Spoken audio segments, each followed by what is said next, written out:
Hello everyone, welcome to J anime by DXD। तो आज मैं आपके लिए लेके आया हूँ डीमन स्लेयर के सीजन 3 का 7th एपिसोड। अगर आपने अभी तक पहले के एपिसोड नहीं देखे हैं तो प्लीज जाके चेकआउट कर ले, लिंक डिस्क्रिप्शन में है। So without further delay let's start. तो पिछले एपिसोड में तांजीरो ये देखता है कि उन 4 डीमंस को मारने से कोई फायदा नहीं होने वाला, हंतेंगु के असली बॉडी को मारना पड़ेगा। इसलिए वो उसे मारने के लिए उसे चेस करता है। अब आगे तो एपिसोड स्टार्ट होता है वहीं पे जहाँ पिछले एपिसोड खत्म हुआ था। तांजीरो हंतेंगु को चेस कर रहा था और आखिरकार वो अपने सन ब्रीथिंग टेक्निक का यूज करके उस पर एक जोरदार स्लैश कर देता है। फिर हंतेंगु बहुत जोर से चिल्लाता है जिससे तांजीरो के कान में बहुत ही प्रॉब्लम होता है।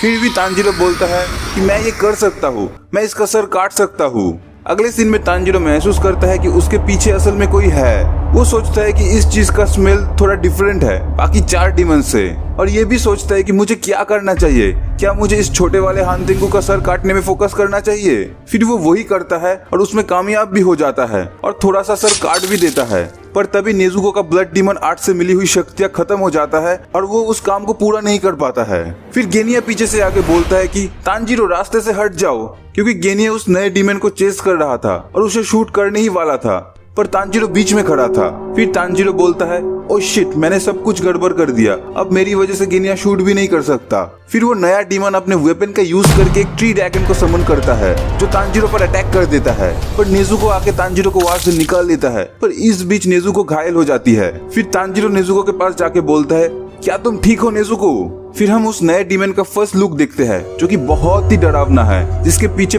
5 ढोल जैसे कुछ वेपन है, जिसे देख के तांजीरो शॉक हो जाता है और सोचता है कि एक नया डीमन, क्या ये मजाक चल रहा है? फिर वो सोचता है कि नहीं, ये 6ठा डीमन नहीं हो सकता, क्योंकि मैं बाकी 4 डीमंस को सेंस नहीं कर पा रहा हूँ। फिर गेनिया बहुत ही कंफ्यूज हो जाता है और सोचता है ये कैसे हो सकता है, ये नया डीमन कुछ देर पहले तक बस रेड डीमन ही था। फिर जब तांजीरो उस छोटे हंतेंगु को स्लैश करता है तभी रेड डीमन अपने दोनों हाथों को ऊपर उठाता है और येलो और ग्रीन डीमन को अपने अंदर एब्जॉर्ब कर लेता है। फिर वो ब्लू डीमन के पास जाता है और उसे भी एब्जॉर्ब कर लेता है। फिर उसका बॉडी चेंज हो जाता है और वो नए डीमन में कन्वर्ट हो जाता है।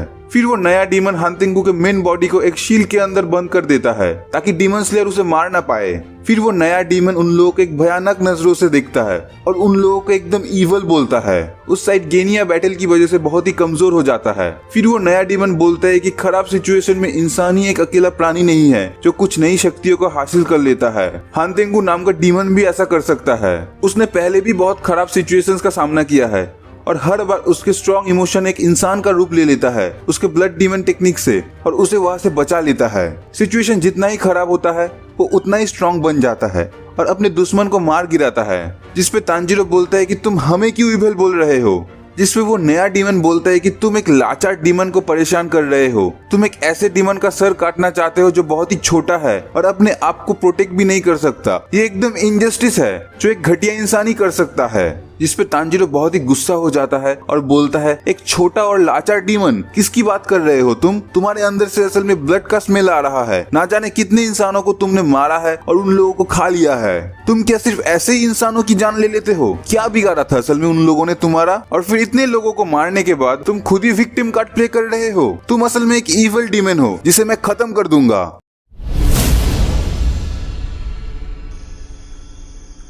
उस तरफ मिस्ट हाशिरा अभी भी उस स्पेल में फंसा हुआ था और उससे निकालने की जी जान कोशिश कर रहा था। फिर वो सोचता है कि मैं यहाँ ब्रीदिंग टेक्निक के यूज नहीं कर सकता और साथ ही ये स्वॉर्ड भी बहुत ही पुराना हो चुका है, अब सब कुछ खत्म होने वाला है। फिर मिस्ट हाशिरा को कुछ फ्लैशबैक्स आते हैं जहाँ वो एक इंसान को बोल रहा था कि मुझे चीयर करने के लिए बहुत ही शुक्रिया, पर मैं अब मरने वाला हूँ। फिर हम देखते हैं कि वो आदमी एकदम तांजीरो जैसा दिखता है और बोलता है कि तुम ऐसा क्यों बोल रहे हो, फ्यूचर असल में कोई नहीं जानता। फिर हम देखते हैं कि एक मास्क पहना आदमी एक शैक को प्रोटेक्ट कर रहा था जिसे घायल करके गियो को अंदर चला जाता है और उसे बोलता है कि तुम इतने शिद्दत से शैक को क्यों प्रोटेक्ट कर रहे हो, क्या विलेज चीफ इसके अंदर है? फिर हम मिस्टर हागानेजुका को देखते हैं जो पूरी मेहनत से योरिची के स्वॉर्ड पे काम कर रहा था और खुद के साथ ही बात कर रहा था। वो ये बोल रहा था कि ये स्वॉर्ड बहुत ही अच्छा है और इसे बनाने वाला भी बहुत ही स्किलफुल है। इसे देख के गियो को बोलता है कि इतना यंग आदमी चीफ नहीं हो सकता। वहाँ मिस्टर हागानेजुका अभी भी खुद से ही बात कर रहा था और स्वॉर्ड की बहुत ही तारीफ कर रहा था, जिसपे गियो को सोचता है कि इस आदमी का कंसंट्रेशन एकदम लाजवाब है, इतना कि इस इंसान ने अभी तक द ग्रेट गियोको को नोटिस भी नहीं किया, जिसे देखकर गियो को बहुत ही गुस्सा हो जाता है और उन पे अटैक कर देता है। वो आदमी मिस्टर हागानेजुका को प्रोटेक्ट करने जाता है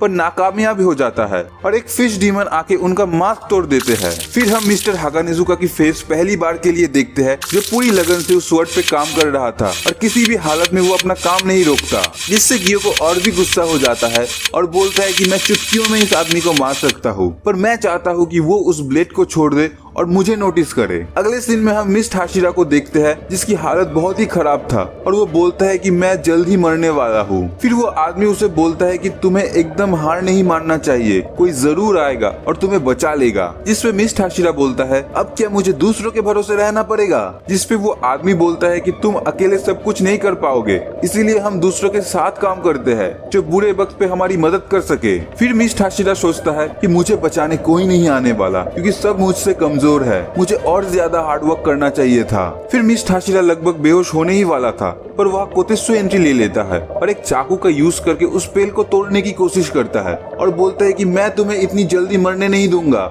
मैं तुम्हें बचा लूंगा। जिसपे मिस हाशिरा बोलता है कि तुम बेकार कोशिश कर रहे हो, ये चीज इतनी आसानी से नहीं टूटने वाला, और कोतेत्सु को वहाँ से जाने को बोलता है, पर कोतेत्सु वहाँ से नहीं जाता और लगा रहता है उस पेल को तोड़ने के लिए। पर पीछे से एक डीमन आ जाता है और कोतेत्सु को बुरी तरीके से घायल कर देता है। इसके बाद मिस हाशिरा उसे भागने को बोलता है, पर वो भाग नहीं सकता क्योंकि उस पे वो डीमन फिर से अटैक कर देता है। पर इतना घायल होने के बाद भी कोतेत्सु मिस हाशिरा को बचाने उसके पास जाता है और उस पेल के पानी को पीने लगता है, जो देख के मिस हाशिरा को तांजीरो की बात याद आती है कि अगर हम किसी की मदद करें तो हमारे साथ भी कुछ अच्छा ही होता है। फिर मिस हाशिरा अपने मिस्ट ब्रीदिंग सेकंड फॉर्म का यूज करता है और उस पेल से निकल जाता है और उसे अपने फादर की बात याद आती है, क्योंकि तांजीरो और उसकी फादर की सेम रेड आंखें थी। और ये एपिसोड यहीं पे खत्म हो जाता है। अब मिस हाशिरा क्या गियोको को मार पाएगा और तांजीरो कैसे उस नए हानतेंगु का सामना करने वाला है, ये सब तो हमें नेक्स्ट एपिसोड में ही पता चलने वाला है। तो मिलते हैं नेक्स्ट वीडियो में, तब तक के लिए मजा करते रहिए और जम के एनीमे देखते रहिए।